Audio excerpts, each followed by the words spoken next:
Bonjour à tous, J.C. La Rochelle, immofacile.ca. Aujourd'hui, je réponds à vos questions. Ça fait déjà plusieurs mois qu'à chaque semaine, je réponds à vos questions. Aujourd'hui, j'ai besoin de votre aide. J'aimerais que, si c'est possible, d'aller cliquer sur le bouton « J'aime » près du vidéo.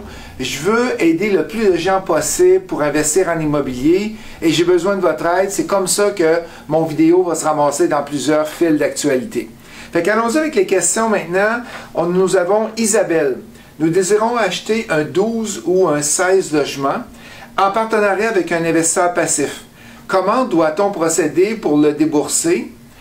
Il doit virer l'argent en fidéicommis chez le notaire. Fait que oui, Isabelle, c'est la meilleure façon de faire, à moins que ce soit quelqu'un que tu connais très bien, qui pourrait te déposer dans ton compte de banque et après ça, tu le déposes chez le notaire.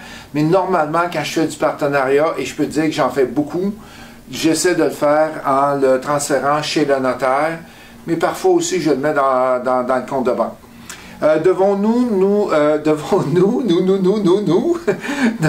absolument faire une compagnie ou simplement une convention d'actionnaire? Ben, dans ta phrase, il y a quelque chose qui ne fonctionne pas parce que une compagnie, tu fais une convention d'actionnaire et si tu n'as pas de compagnie, tu fais une convention de partenariat.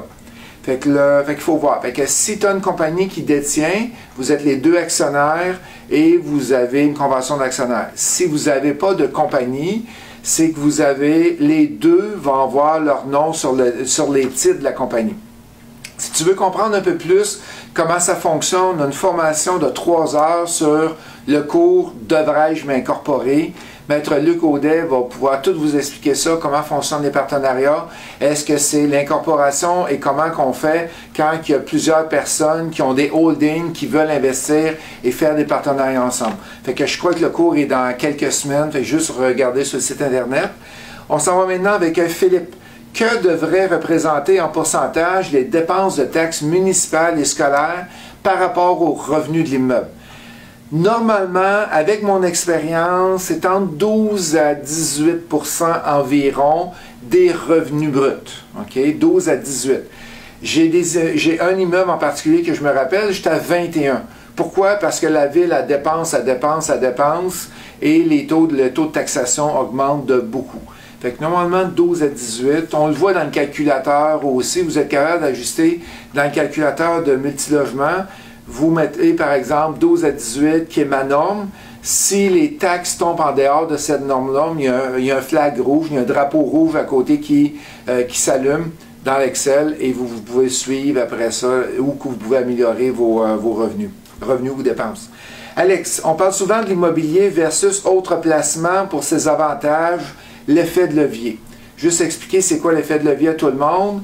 C'est que tu prends 100 000, tu investis dans un immeuble de 400 000 et c'est le 400 000 qui augmente de valeur. Donc, c'est ça l'effet de levier. C'est que tu n'as pas besoin d'avoir 400 000 pour investir dans un projet.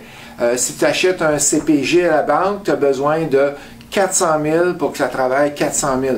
Tu ne peux pas faire un effet de levier avec un CPG. Mais j'aimerais avoir votre avis sur, selon moi, un grand désavantage de l'immobilier. Un immeuble financé génère un revenu net réel plus faible que son revenu net imposable, puisque seulement les intérêts sont déductibles sur le prêt.